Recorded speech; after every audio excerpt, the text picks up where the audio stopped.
All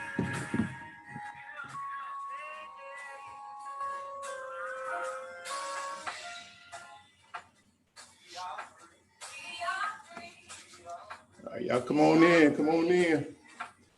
Got a good one for you tonight. Oh yeah.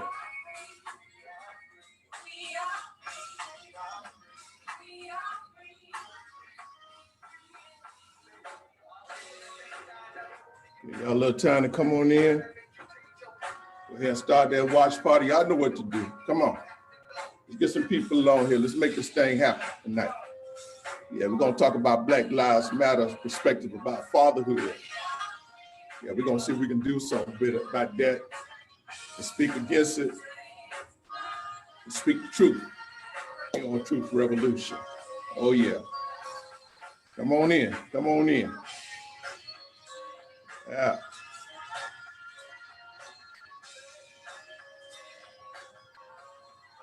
All right.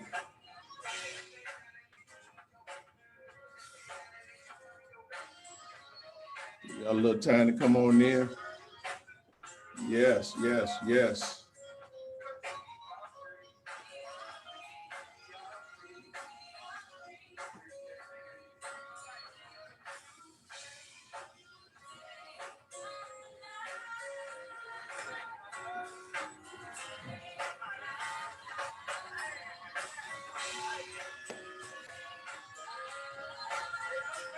All right. We're gonna get ready to get this thing here going for you. All right. Yeah. All right. Welcome, welcome, welcome. Welcome to Truth Revolution. Oh yes. Lionel Nelson here to bring you some truth. Okay. Now listen, it's no question. I think most of you already know where I stand, especially on race, especially on being Black, especially about Black Lives Matter. Now, I'm gonna tell you, I'm sure y'all know right now, I don't like Black Lives Matter, and there's no way that I'm gonna support Black Lives Matter. And the only reason I'm even mentioning Black Lives Matter is because I gotta speak to it, you know? And I think that if they would not be as dominant as they are, or as voiceful as they are, if more people like myself who agree with what I'm saying, or agree with what I'm speaking tonight, say it. Don't be afraid to say it. You know, that's just true. That is just true. Okay. But listen, I talked in my last video, I said that I took my time now and I broke down their website and I pointed out to you that nowhere in their website does it mention fathers. And then the only time it mentions about man, it's about moving us from that place in which that God had placed us. Okay? So I think I made my point clear. Y'all already know what they support now, and there's no need of me saying it. But listen, if you're still supporting Black Lives Matter and you think that it has a good cause because it's supposed to be for Black people or Black people, African American, what have you see it, then okay. Only thing I do encourage you to do is to go to the website. And if you still want to support it after reading and see what they're really about, then that's what you do. Okay, just do your thing. It's okay. It's okay. I bring no condemnation. You know, if I guess how they said, if you love it, I like it. Or if you like it, I love it. It doesn't matter, you know, even if I don't agree with it though. Okay, but listen, what I want to do tonight, I'm going to show you tonight. I want to show a couple of videos. Very quick, hopefully I can manage through this. I'm trying to navigate this thing here of the importance, one, showing the importance of a father, another video showing the lack of a father, and another video showing how, you know, a father should not act, or and those who are not behaving, those young men who are not behaving and carrying themselves. As we always say, listen, I said one time before, they got to be getting that habit, that mindset, that behavior from somewhere. So we want to give you some examples, okay? So what I'm going to do, I'm going to roll this first video for you, okay? Let's see here. All right, here we go. I want to roll this for him. Somebody sent this to me and I thought it was really, really awesome. Okay. All right, here we go. Listen to this. Dear Dad, yeah. Man, where do I start? I love you with everything in me. You're my dad, my father, my OG, my mentor. Man, you're everything to me but my guy and my mother. I thank God that you met my mom and did not give up on. Okay. All right, here we go.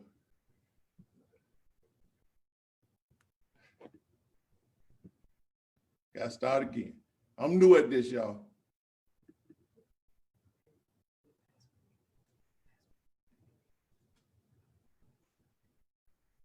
Oh God. All right, I thought I had this thing down pat. All right, y'all bear with me. I'm gonna.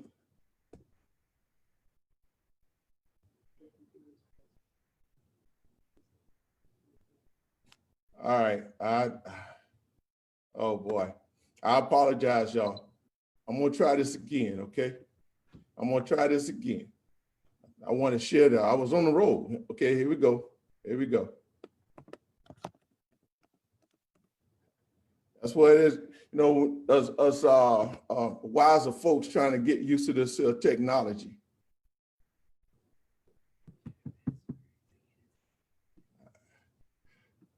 Okay. All right, one more again. I got one of my daughters here trying to help me out here. Let's see if we get this here. All right, I'm gonna start it over again. All right, here we go. Dear Dad, man, where do I start? I love you with everything in me. You're my dad, my father, my OG, my mentor. Man, you're everything to me but my guy and my mother. I thank God that you met my mom and did not give up on her or me. It takes a different kind of man to accept the responsibility that you did. You came into my life when I was wanting some change. If it was not for you, I promise you, I'd either be in jail or dead. You saved my mother and I. You blessed me with a happy life and 4 the best siblings I could have. Since day one, you never left my side. Even when I got out of the rain, you never gave up on me. Gotta listen to this to the end. Listen to this. This next part, I just want to say a few ways. Times when I felt like I just didn't have nobody there in sight. He was always there. Even my mama couldn't make it, he was always there, real man. Stuff you didn't even have to be there for, stuff I didn't even think nobody would come to. Times where I just needed somebody to talk to, he was there. Not to do no shots and nothing like that, but you all I got. It's like you my father at the end of the day. So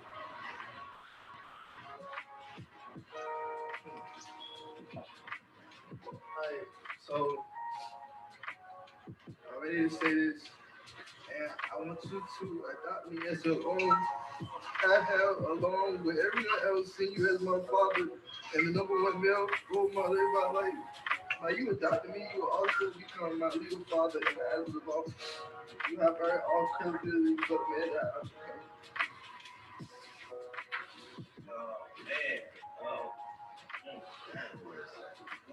All right, y'all see that? This was not even his biological father. Okay? Not even his biological father. But this man stepped in, saw a need, and he altered this man's life. But let me show you another vehicle. What he probably would have ended up like if he didn't have, if this man, this is a real man, didn't stand in his life, did not step up and be a father figure in his life. Let me show you another video. Let me see here. Y'all gotta work, bear with me now.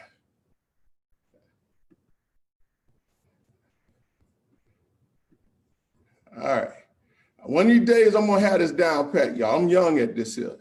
I'm so young at this. All right, where my help at?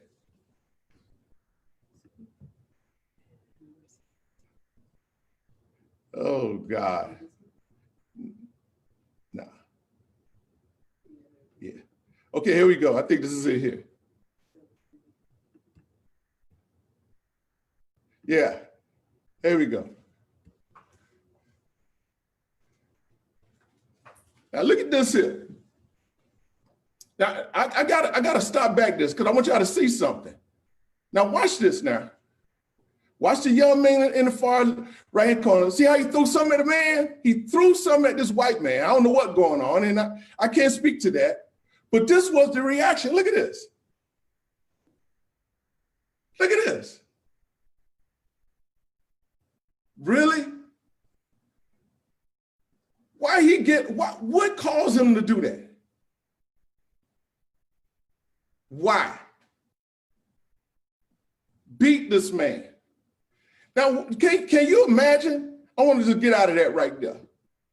Can you imagine what y'all be saying if it was the other way around? Where this, oh man, that white man, he beat that poor little old black boy. What's wrong with him? Now y'all want to ride there, y'all want to kill him and all that kind of stuff. But ain't nobody say nothing about that now. And I don't even think it made the news. But ain't nobody talking about that. Why? But you know why he acted like that?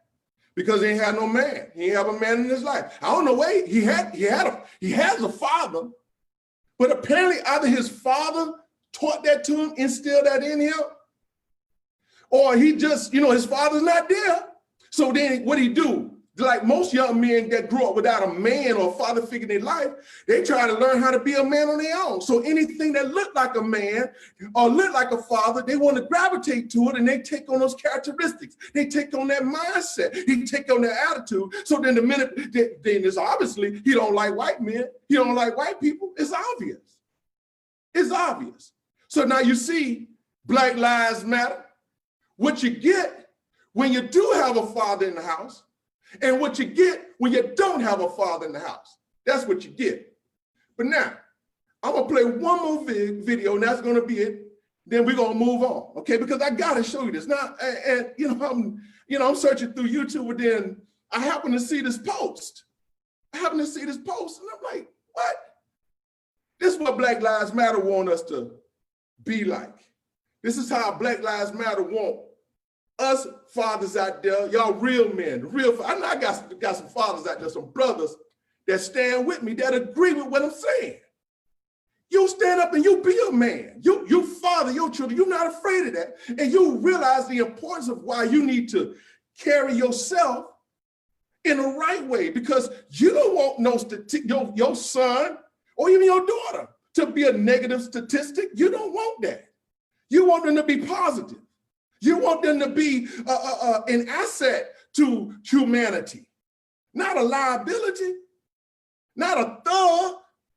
What? Where you gonna get to? Where you think that kind of attitude, I'm talking to the young brothers now.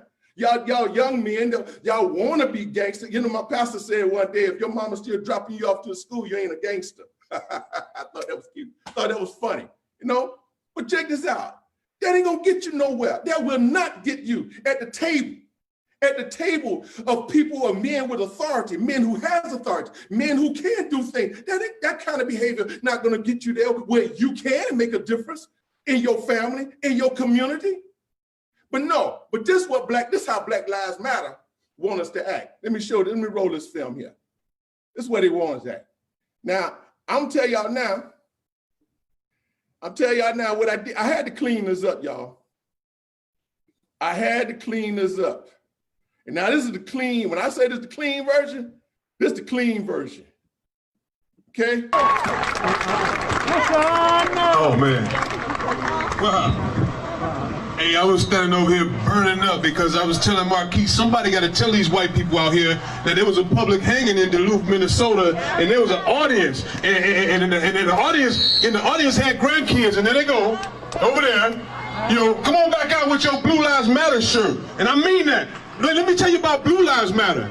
All right? Because they didn't come out with Blue Lives Matter until we start saying Black Lives Matter. But unlike you, white man, you can unzip that fucking costume. I can't unzip this black skin I'm in. I'm a black man being terrorized by this right here. We are terrorized by the Grand Wizard. Y'all got the Grand Wizard living in your neighborhood. Oh, the Klan exists in Hugo, Minnesota. And it's right here. Don't run now. Don't run now, racist white people. I'm here. Oh, yeah, we pull up. We pulled up. And we here.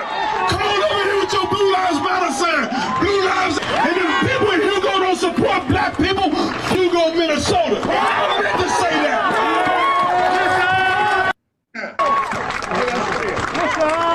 That's the clean version, y'all. Go to YouTube. I'll tell you his name is. The guy's name is John Thompson. And you know, ironic thing, he got the nerve. He has the nerve to say that he's running for the House of Representatives in Minnesota. Really? Who listen to him? He don't represent me, y'all. And I know he don't represent a lot of you all. Because I mean, he dropping it like it ain't nothing. But you know what else I noticed in the video? Man, there's a lot of white-skinned black folks. A lot of white-skinned black folks. Help me somebody. But listen, let me tell you this. Let me say this real quick. Okay, so look, I showed you the positiveness of a father. I showed you the negativeness of not having a father. And I show you what a father should not act like. Shouldn't act like that, okay? Now, to sum it up now, there are three things that fathers need to consider. Now, the obvious person of being a man, the obvious purpose of being a man, of course, is to glorify God. There's no question about that, okay? So everything that we do, how we act, everything that we portray, even in our own family, it is to glorify God. It should glorify God, okay? But then even if you don't believe God, but listen, let me say this, what you need to do, okay? First thing, you need to understand that it's important that you walk in your authority. Okay, you have an authority that was given to you by God. He said, listen, of course, we were made in his image. Okay, we was made after his own image, and he gave us dominion. Okay, the second thing that we need to do is to understand I need to work. You got to go to work. Okay, because we know, hey, the Bible says that if a man don't work, he don't eat, but you got to take care of your family. So you want to instill that good work ethic. You know, I said that in one video. One thing that I saw my father do, he went to work. He's instilled not only myself, but in my brothers, good work ethics, okay? All right, third thing you need to do, okay? You need to teach. You need to understand your purpose to teach, okay? Listen, there's one scripture that tells us, Proverbs 22, verse 6, that we got to train up a child in the way that he should go, that even when he is old, he won't depart, okay? And there's another scripture. Now, I don't know, many of y'all, if y'all as old as I am, y'all sure familiar with this one here. Okay, Proverbs 13:24, it says, whoever spared the rod, hate his son, or hate the child, okay? But he who loves him is diligent to discipline him, all right? So now check this out. So, you know, I talked one time about my oldest son, all right? And he was 12 years old. Now, my son, if y'all see my son now, I'm looking up to him. He like 6'5", somewhere along there. I mean, he's a big guy, you know? So when he was 12, you know, he was big for his age. I think we was about eyeball to eyeball. And of course, like I told you all, we weren't staying in the same house, but I was always involved. So one day at work, his mom called me, she upset. Oh, he's not doing this here. He won't do what I tell him, and this and that there. So this was on a Monday. So I went and I got him on the phone. I said, son, you need to do what your mom tell you. Listen to your mom, you know? So, okay. That day went on, come to find out he ain't do nothing his mom sick. So I went in, I got him. Y'all know what I do. I got that little leather, put that little leather on his backside, you know? That was on the Monday. So that Tuesday, I get a call again at work. It's mom. And he gonna tell then, I put him on the phone, he gonna tell me what he ain't gonna do. Oh, okay. So anyway, of course, you know, I said, hey, no, he ain't going down like that. You got to do it, son. So what I did, you know, his mom would take him to school. And of course, I would pick him up in the afternoon. So I don't want to go into all the details, but I'm going to get to the point. So now I'm telling you now, he's 12 years old. You know, and once they had 12, you know, they start growing a little hair here, there, and everywhere else, you know what I'm talking about, okay? You know, they start feeling themselves, okay? So I went to the school, and what I told him to do, I noticed that he didn't do it. So I'm standing there, he didn't see me, but I see him. And so I walked up to him, so finally somebody, when the kid told me, hey, they go your pop, they go your dad, they go your dad. So I walked up there to him, and I just calm as day, hey, son, you all right? Yeah, so, you know, we get in the car and driving home, taking him home. I said, did you have him? Did you do what I tell you all day? He tell me, yeah, but I knew he lied. He lied to me, you know? Okay. So I'm quiet, I'm riding. So I asked him, I said, son, you know anything about hurricanes? So he said, yeah. So he go to telling me all the different things and aspects about hurricanes, what he know about hurricane. So I looked over at him, I said, well, son, do you really know about hurricanes? I'm talking about, listen, where the front side will come, it'll do a little damage, you know, okay, do a little damage. And then you get the eye, and the eye is just as nice and calm and nice blue skies. But then when the backside comes, it be worse than the front side. So he's like, yeah. I said, well, son, welcome to Hurricane Lionel. I said, yesterday, I gave your father spanking, but today I'm going to give you, you know, the N-word whipping. That's exactly what I said. Now, you know, I don't want to offend none of y'all, so I can't say it here. So when I said that, let me tell you something, man. If he could have got inside the door, he would have done it. He would have done it. I told him, I said, son, before I allow you to put yourself in a position where the police beat you down, I'd rather do it myself. So here, this is what I got to tell you. Take my telephone, go ahead on and call them, give them the address, tell them where you're going to be at. Because if I'm going to go to jail, I'm going to go to jail for a good cause so that you don't have to go to jail. So check this out. So, I mean, he quiet now. He ain't saying nothing, but he know he in trouble, right? Get to the house. So I get out the truck, come around the inside. I said, someone, come on, let's go inside. He tell me he ain't got the key. I said, okay, no problem.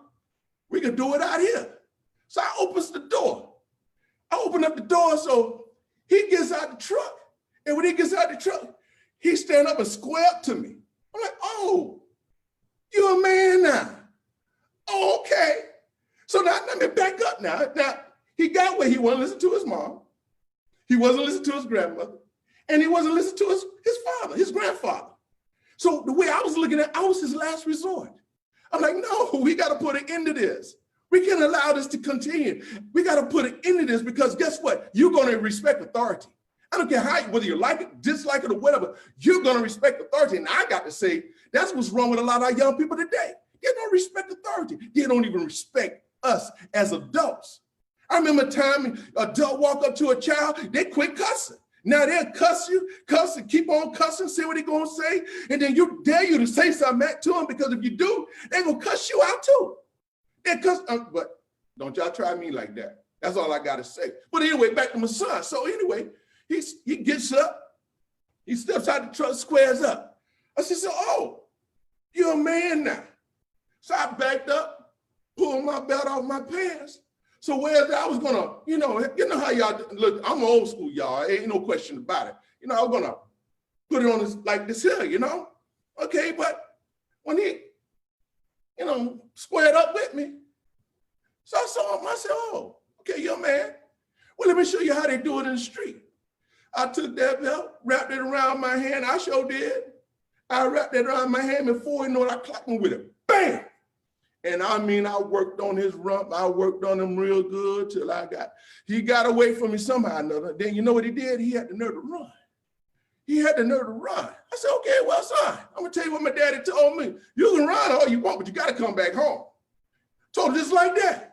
Of course, I knew where he was going because his grandmother didn't live a couple of blocks from where his mama lived, you know? So anyway, so I let him go on about his business.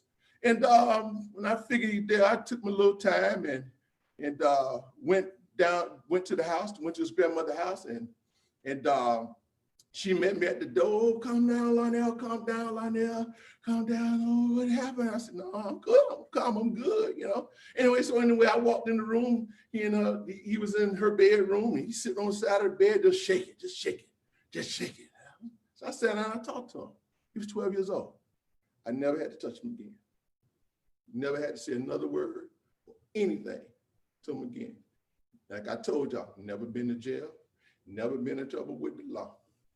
Fine young man, married, got 3 kids, got his own house, run his own business. I mean, doing great things. But what if I wasn't there? Just think about it. What if I wasn't there? Okay. Now, I told a story on here, right? Let me give you one more, then I'm going to shut this thing down. Okay. So I told y'all about my father, right? My daddy. My daddy, man, he was, that cat there, man, he was something else, you know? So I never forget this. I'm 14 years old. Now, I told you, now we went to church all the time. And the one thing about children, they ain't have children in church back then. You had to be out there with the grown folks. And unless you was caught up in the spirit and praising God or whatever, you had better sit your behind down and be quiet. You ain't want no playing now. It wasn't none of that. So one day my dad, he running revival, and I'm 14 years old. I never forget it to this day. And so he up there, he preaching, y'all know the old school preacher. He had that ear, man, he going back, he welling in. So I'm sitting on the back row and I'm just talking, just going about my business, right? So next thing you know, Pops, man, he came down the aisle, young guy. He was going in, man. I didn't know he was coming at me. Man, by the time I realized that he was coming my way, he had took his hand, pop, slapped me upside my head. And I got right, and I tell you, he didn't miss a lick. He went right back on preaching. He never had to say another thing to me again about how I act in church. That's the benefit of having a father, y'all. I got to get off here. I have some statistics for you, but I'm going to say that for another time. But fathers are important, Black Lives Matter. Because if you, listen, I'm going to say to you men, look, don't buy into that narrative, okay? If you want to wear something, wear something black. Don't wear Black Lives Matter. They don't care nothing about you. They don't care nothing about me. They make that clear. So I can't promote you. But what I will promote is the shirt I have on, God made male. I'm a man. And I'm gonna always be a man. And I'm gonna conduct and carry myself as a man because somebody watching us, brothers. Somebody is watching us. Our boys, our young men, they need good role models. They need good examples. Not Mr. John Thompson. He's a bad role model. But we need good role models, okay? Hey, listen, we out. But that's all I got to say about this here.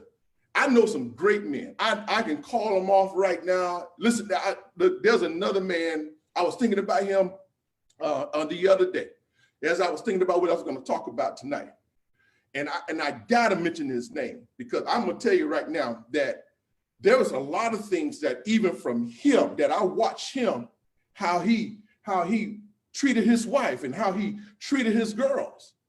And even when I was going through man, I see there's 2 brothers, there's 2 men that was very influential in my life. They were like fathers to me. They were not my biological father, even though I had a biological father. And then, like I told you, one time, we had some issues. My father, we used to, but he never abandoned me. He never quit on me. He never gave up on me. But in the meantime, God has some other brothers there to stand in the gap. And I thank God for them. And one of them name is Jimmy Jones. He taught me about mechanics. He entrusted me. And the other one is Mr. Otis Thames. These were good men, good role models. And they had a great impact. And as a matter of fact, some of the very things that they instilled in me, I do today. I instill them today. So don't let nobody tell you, brothers, you don't matter. Don't let nobody tell you that you insignificant, because you are, okay? Peace out. Let's stand tall, gentlemen. Hey, we love you, all right? Thank you. Hey, listen, do this. If you agree with what I said tonight, if anything that I agree, and you might be thinking just like I've been thinking, you know what? Share the video. Let me be the voice. Maybe you don't want to say nothing. Maybe you don't, but share the video. Share it. Let's get the word out. So let's come against this narrative about, y'all know what I'm saying. Okay, hey, we got to go. We love you, all right? Peace out.